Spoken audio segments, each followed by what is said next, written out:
Good day, everyone. Once again, it's a pleasure to be with you this weekend as we reflect upon God's Word. I want to begin by posing a question to you. What do you do when life hands you the wrong script? I was part of a drama production once where all the scripts were handed out. A high school play, not very good. And this girl who figured that she was the next big star of screen and stage started reading her script. And she said to the director, "You gave me the wrong script. According to this storyline, I die in the very first scene." And the director checks through the storyline, and he said to her, "Yeah, you are supposed to die in the first scene." And I remember she was very disappointed. And sometimes life is like that. Someone hands us the wrong script. It wasn't supposed to happen that way. Whether it be dealing with a broken relationship, for instance, your marriage might fail, going through a financial crisis, making a bad investment, losing your job, withstanding what you might call legal problems, the death of a loved one, dealing with rebellious children, facing something that brought public disgrace, being laid off from work, dealing with a conflict situation, whether at work or somewhere else. Sometimes life can give us the wrong script. As the song says, bad boys, what you gonna do, what you gonna do. This was not supposed to happen. Something is wrong. St. Paul in chapter 8 of Romans talks about this today. He refers to living in the flesh and living in the spirit. Your frame of reference when crisis comes. According to the flesh, our typical reaction to crisis is to become very bitter people, like our friend in the drama production. We feel cheated. There are a lot of people when life deals them a bad hand, so to speak, they have nothing to hold on to. I see it all the time, for instance, in the hospital, especially with teenagers. As a teenager, we all felt that there is no problem in life that we cannot solve. We were young, strong, and smart. And then our favorite grandmother dies, the one who baked us these wonderful cookies and read bedtime stories to us. She suddenly passes away.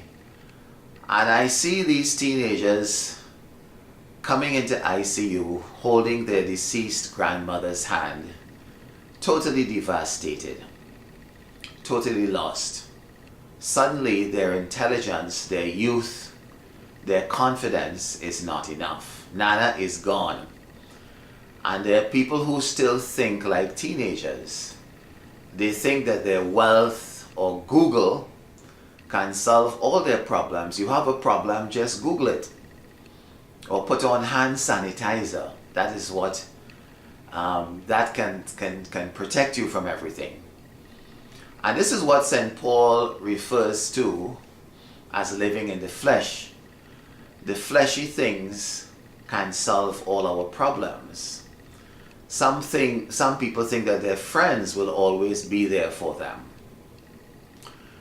Last Saturday morning, I was called into the birthing suite at the hospital where I work.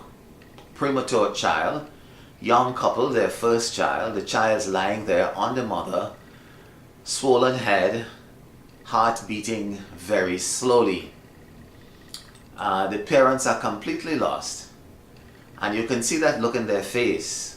It wasn't supposed to happen this way. Someone gave them the wrong script. Despite our wealth, our intelligence, and the fact that we live in Canada or in a fairly wealthy country, life has a nasty way of creeping up behind us when you least expect it and giving you a kick you know where. And how do you cope with that? This is what St. Paul is talking about.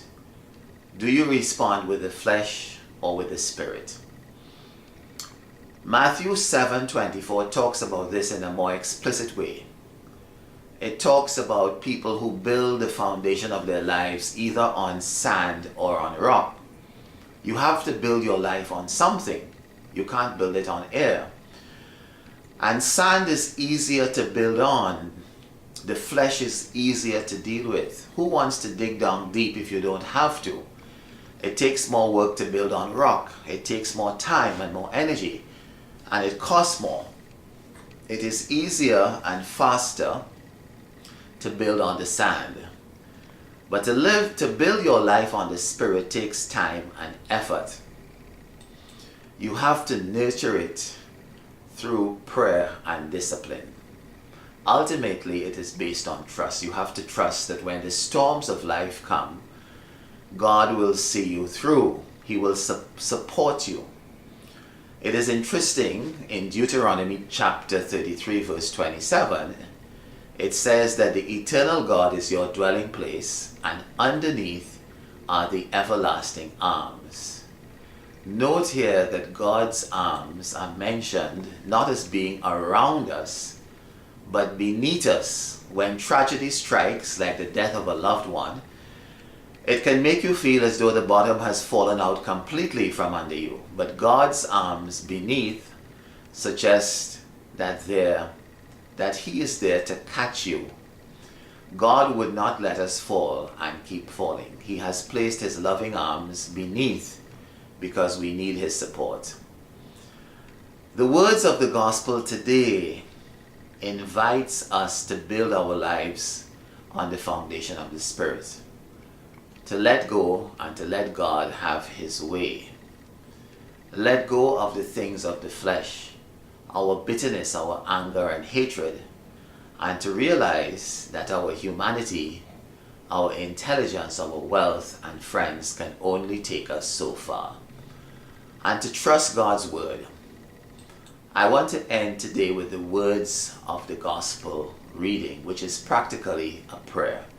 It goes like this: "Come to me, all you who labor and are burdened, and I will give you rest. Take my yoke upon you and learn from me, for I am meek and humble of heart, and you will find rest for your souls. For my yoke is easy and my burden is light." Let us let go and let God have His way in our lives, so that when the storms come, we are able to withstand them. Have a great weekend, everyone. God bless.